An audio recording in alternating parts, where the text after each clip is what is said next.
As बिना time waste किए मैं आज आपको सबसे पहले बताने जा रहा हूँ कि जो कि क्वेश्चन कराने जा रहा हूँ वो calculation of order of the reaction के ऊपर बेस्ड है। जो कि क्या आपको कोई डाटा दिया जाता है और उसमें हमको बताना होता है कि ये कौन सी ऑर्डर की रिएक्शन है, या उसमें हम रेट कांस्टेंट कैसे फाइंड आउट करें, उसकी वैल्यू कैसे कैलकुलेट करें। सपोज कीजिए आपको रिएक्शन दी गई है a plus 2b give C, और इसके साथ में आपको एक डाटा टेबल दी जाती है। उसमें हमको इस तरह से लिखा होता है experiment, concentration of A, concentration of B and initial rate. और इस केस में आपको ये बताना है कि आर्डर A के रिस्पेक्ट में क्या आर्डर होगी, B के रिस्पेक्ट में क्या आर्डर होगी, और C के, और इसका रेट कांस्टेंट क्या होगा। ऐसे इस तरह से आपको एक्सपेरिमेंट दिया जाएगा। एक्सपेरिमेंट नंबर 1, वैल्यू दी गई है 0.1 m, और इसी तरह से 0.1 m, और यहाँ पे दिया है 2 × 10⁻⁻2 यूनिट आपका mole litre inverse second inverse. ऐसे ही दूसरा एक्सपेरिमेंट दिया जाएगा 0.2 m, और यहाँ पे 0.1 m, और यहाँ पे आपको दिया गया 8 × 10⁻⁻2, और उसके बाद आपको थर्ड एक्सपेरिमेंट दिया गया 0.1 m एंड 0.2 m, और यहाँ पे दिया गया 2 × 10⁻⁻2। और इसकी बेसिस पे ये मैं वो बहुत इजी एग्जाम्पल समझा रहा हूँ क्योंकि फर्स्ट क्वेश्चन है। दूसरे क्वेश्चन में मैं थोड़ा सा इसको टफ करूँगा क्योंकि सारे बच्चे इसको एक बार में नहीं समझ पाएंगे। तो इजी एग्जाम्पल होगा तो वो बच्चे समझ लेंगे, फिर दूसरे एग्जाम्पल को मैं थोड़ा सा इस लेवल को ऊपर करूँगा। तो अगर इस तरह से आपको डाटा दिया जाता है तो सबसे पहले तो जो हमें रिएक्शन दी गई है उसके लिए हम रेट लॉ लिख देंगे। और रेट लॉ का कॉन्सेप्ट क्या है, जब हम रेट लॉ लिखते हैं तो जो हमारे रिएक्टेंट हैं, यहाँ पे हमारे दो रिएक्टेंट दिए गए हैं ए और बी, तो हम रेट का एक्सप्रेशन इस तरह से लिखेंगे कि हमें ए के ऊपर कोई आर्डर आ सकती है, हमें अभी पता नहीं है, तो उसकी जगह पे हम कोई वेरिएबल ले लेंगे। तो हम लिखेंगे आर इज इक्वल्स टू के a⁻x हमने लेट कर लिया है, और b⁻y। ये हमारी जो है एक्सपेक्टेशन है कि यहाँ पे x और y आर्डर हो सकती हैं a और b की। अब हमें ये डाटा जो दिया गया है क्वेश्चन में, उस डाटा को यूटिलाइज करना है। जैसे हमको a की कंसंट्रेशन दी गई है पहले डाटा में 0.1 m और b की कंसंट्रेशन 0.1 m, और जब दोनों की कंसंट्रेशन ए बी की दी गई है उस समय रेट दिया गया 2 × 10⁻⁻2। तो इन वैल्यूज़ को हम इस इक्वेशन में पुट करेंगे। आर की जगह हम रखेंगे 2 × 10⁻⁻2 इंटू के इज इक्वल्स टू के, और ए की जगह हम पुट करेंगे 0.1 पावर x, और बी की जगह भी 0.1 पावर x y, और इसे हम इक्वेशन 1 बोलेंगे y। इसी तरह से हम दूसरी इक्वेशन में दूसरा डाटा पुट करेंगे। हमको दिया गया है 8 × 10⁻⁻2 इज इक्वल्स टू के, और ए की concentration 0.2 power x and 0.1 power y, इसको हम इक्वेशन 2 देंगे। और हम थर्ड डाटा जो दिया गया है 2 × 10⁻⁻2 इज इक्वल्स टू के, और यहाँ पे रखेंगे 0.1 power x into 0.2 power y। अब बस ये 3 इक्वेशंस बनाने के बाद हमको क्या देखना क्या है स्टूडेंट्स, यहाँ पे बहुत ही इंपॉर्टेंट है, इन 3 इक्वेशंस में हम 2 इक्वेशन को ऐसी सिलेक्ट करें जिसमें y वाला टर्म बिल्कुल सेम हो या x वाला टर्म बिल्कुल सेम हो। तो अगर हम फर्स्ट और सेकंड इक्वेशन को देखें तो फर्स्ट इक्वेशन और सेकंड इक्वेशन को देख रहे हैं हम लोग, तो सेकंड इक्वेशन में आप क्या देखते हैं कि दोनों में y सेम आ रहा है। फर्स्ट और सेकंड में दोनों में y सेम है। अगर हम फर्स्ट और सेकंड इक्वेशन को डिवाइड कर दें तो हमारा y वाला टर्म कैंसिल हो जाएगा, और इधर रेट कांस्टेंट k भी कैंसिल हो जाएगा, और हमारा सिर्फ इक्वेशन जो बचेंगी वो x के टर्म्स में आ जाएगी। तो हमें क्या करना है कि हमें इक्वेशन 1 और इक्वेशन 2 को डिवाइड करना है, उसको प्रॉपर रख के सॉल्व करें, क्योंकि कुछ स्टूडेंट थोड़ा सा इसमें मैथमेटिक्स के जो होते हैं वो तेज़ी से कर लेते हैं, लेकिन बायो के स्टूडेंट्स में थोड़ा प्रॉब्लम हो सकती है और इसमें कभी कभी ऐसा टिपिकल नंबर आ जाते हैं जो कि प्रॉपरली कट नहीं करते। तो हमें देखना है कि फ्रैक्शन में इजी वे में सॉल्व हो जाए। इक्वेशन 1 और 2 को डिवाइड करेंगे, 1/2 भी लिख सकते हैं, 2/1 भी, कोई इसमें इशू नहीं होगा। तो हम इक्वेशन 1 को ऊपर रखें रहे हैं, 2 × 10⁻² upon 8 × 10⁻² is equals to k, 0.1 power x, 0.1 power y, ये इक्वेशन 1 थी आपकी, और upon k, 0.2 power x and 0.1 power y। तो हम क्या देख पा रहे हैं, हम देख पा रहे हैं कि हमारा ये टर्म तो कैंसिल हो गया है, k से k कैंसिल हो गया है, और 10⁻² से 10⁻² कैंसिल हो गया, और ये 2 और 4 8 1/4 आ जाएगा। अब जो हमारा टर्म बच गए हैं उनको हम लिख लेते हैं। तो हमारे बच गया 1/4 is equals to 0.1 power x and divided by 0.2 power x। अब 1/4 इज इक्वल्स टू, हम इसको लिख पाएंगे 1/2 होल पावर x।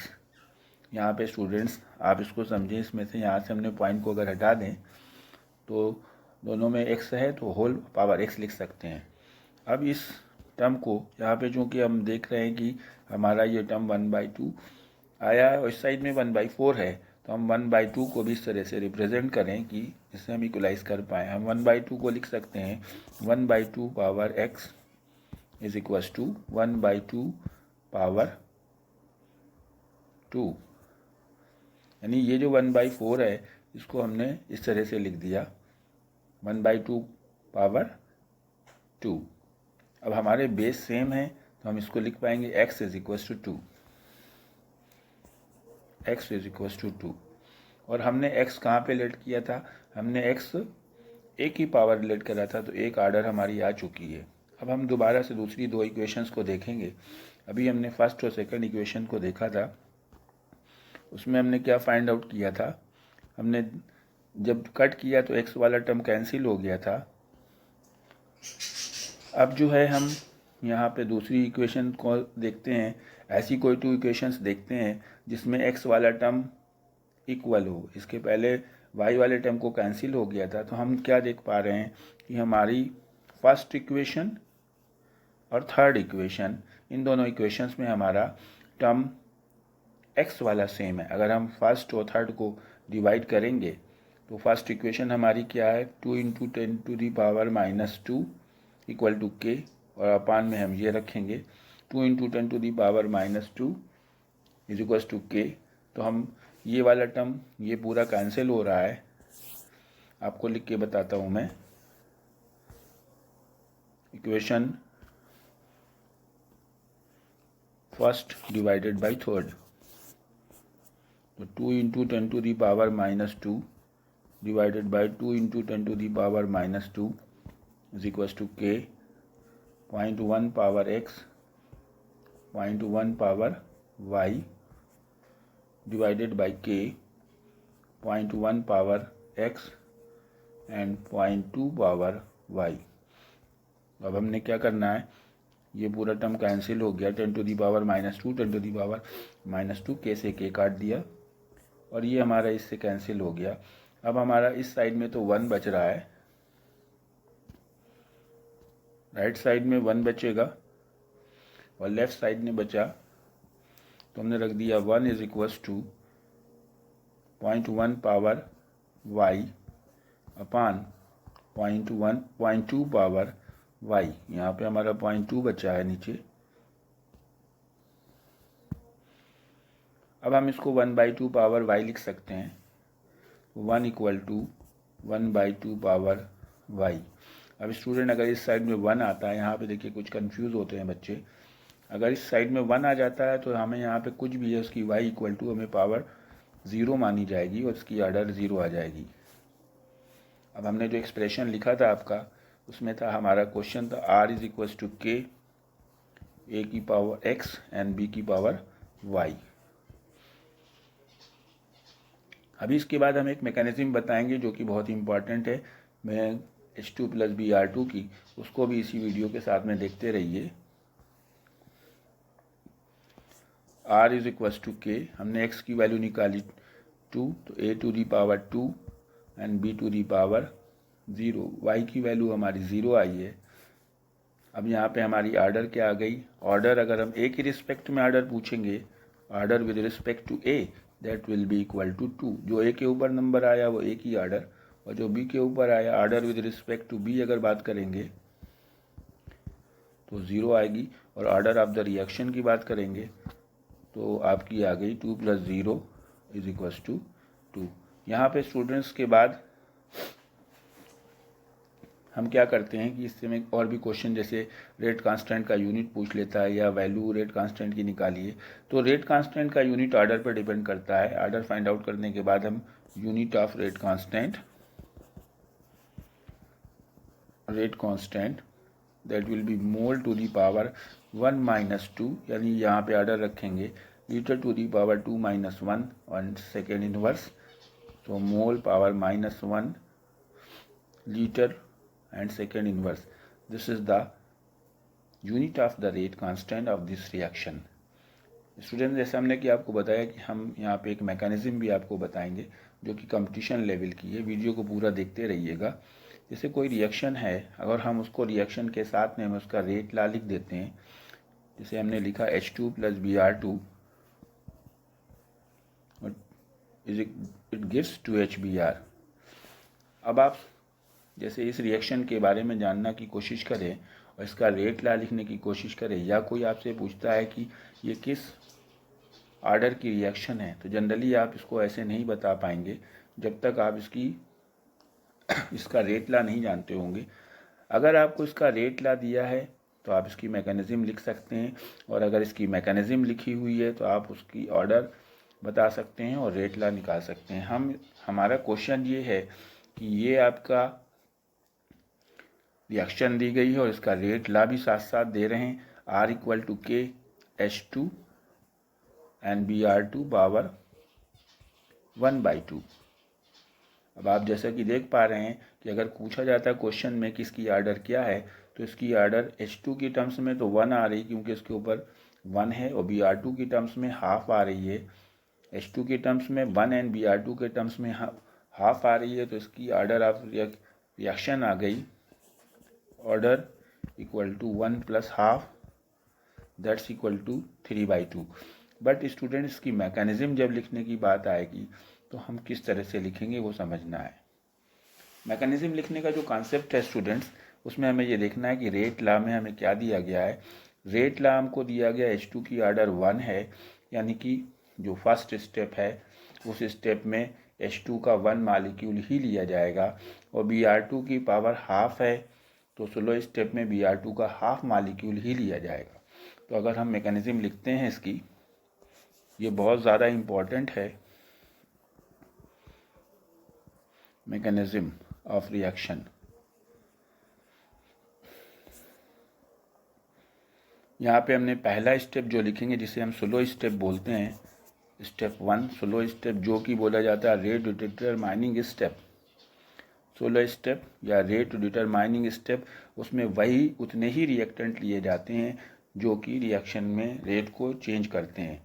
तो हम H2 का 1 मालिक्यूल लेंगे और Br2 का हाफ मालिक्यूल लेंगे। यहाँ पे स्टूडेंट बहुत इंपॉर्टेंट है, यही आपका रेट डिटरमाइनिंग स्टेप है, और इससे हमारा जो प्रोडक्ट बनेगा वो बनेगा HBr। और हमने जैसे आप देख रहे हैं यहाँ पे H2 का मीनिंग 2H है, और हमने यहाँ पे प्रोडक्ट साइड में 1H का यूटिलाइज कर लिया है। हाफ Br2 का मतलब 1 Br एटम या आधा मालिक्यूल कह सकते हैं।